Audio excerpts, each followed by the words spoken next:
Living overseas and unsure what to do with your super? Perhaps you're wondering how foreign retirement options and funds work and how you can access your money if you're not returning to Australia. If these are questions that you want answered, continue with this video. My name is Talicia and I am passionate about financial literacy and helping other people of a similar age to myself understand what it means to them to become more financially savvy. Before I continue with this video, I wanted to emphasize that this video is only for Australian citizens or permanent residency holders. Unfortunately, your options with superannuation if you're a temporary resident are covered in a different video. So if you're like most Australians, you've gone abroad for other life experiences and left a tiny nest egg in your superannuation. Fast forward to today, you've likely clicked on my video because you have not considered your superannuation and want to understand what you should do with this tiny little egg. If the balance is small and you plan on relying on your superannuation or a private pension for retirement, you might want to consider growing that egg whilst you're still abroad. This way you have a growing balance and you're not going to be detrimented by having spent that time abroad without having contributed, when your peers and the expectation would be that there would be no gap with contributions yearly.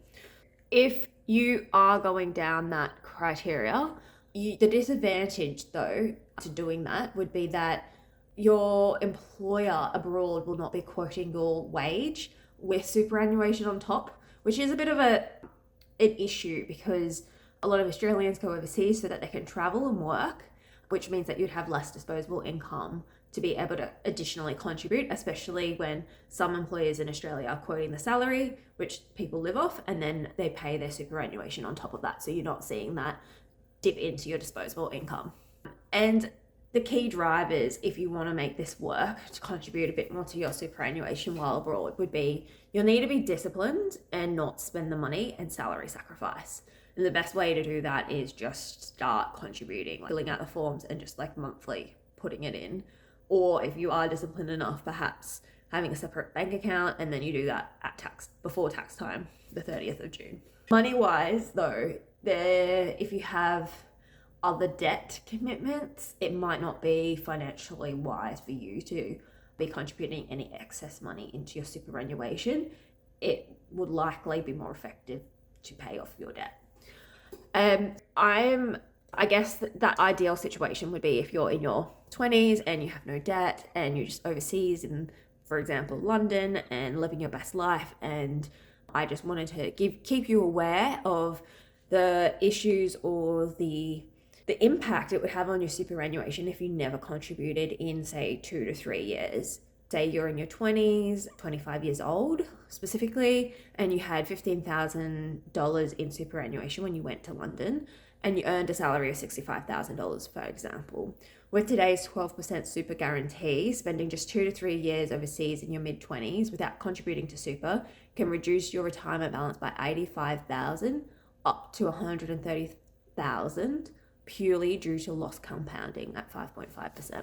So the reason I've chosen 5.5% as that rate is simply because that is a typical earning on a normal year in your superannuation. But of course, some super funds in the last few years have actually well and truly exceeded that investment return, and that figure of lost superannuation would be much higher than that band that I've just given you. So the band that you would be sacrificing is about $85,000 to $130,000 conservative returns. So that is something to consider because people often talk about the superannuation gap of women, for example, when they go to childbirth, or they might have had time out due to other reasons such as aging parents or, anyone job loss. So it's always important to realize that some things like being an expat overseas, whilst that's awesome and amazing, they do have extremely large compounding effects for the rest of your life, and it will be hard to essentially catch up to your peers. So alternatively, say that you live abroad and you just can't afford to contribute to your super. You're watching this video and you're just saying, like, I am living paycheck to paycheck. There is no way for me to put any of my excess disposable income into my superannuation. So what should be considered next is whether you could reduce unnecessary insurances or admin fees on your current superannuation balance associated with your account. So the risk of, like, I guess, death or some of the other permanent disability, some of those types of insurances, you just need to consider and weigh up your personal situation on whether those fees associated that are being deducted from your account are worth it for you, especially if you have a small and then diminishing account if you're not contributing to your superannuation. And it must be said that, actually, forget that point. If you've lived in a country abroad for a number of years, and you might want to consider your eligibility for the pension in that country. So if you end up staying there longer than 2 to 3 years and you're having the best time of your life, maybe you even meet a partner over there and, you want to stay maybe forever.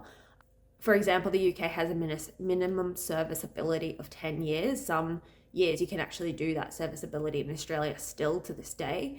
However, the caveat is if you receive a pension abroad, like when you retire, it will be dollar for dollar reduced by the Australian pension you won't receive. So, or like that you would be entitled to. So be sure to understand that agreement and whether it would be worth you seeing that pathway. Now, if you don't plan to return to Australia, but do hold citizen and PR, then unfortunately, hate to say it, but you would be subject to the same eligibility criteria as a normal Australian living in Australia. So you wouldn't be able to take your superannuation out early just because you don't plan to come back to Australia. There would be eligibility requirements to take it out early, but they're the typical items such as like severe financial distress or terminal illness, which you don't want to be in that situation regardless. So until those requirements are met, and then you are not eligible to take this money out, and it will sit there until you reach preservation age, which is typically 60 at the moment under some conditions.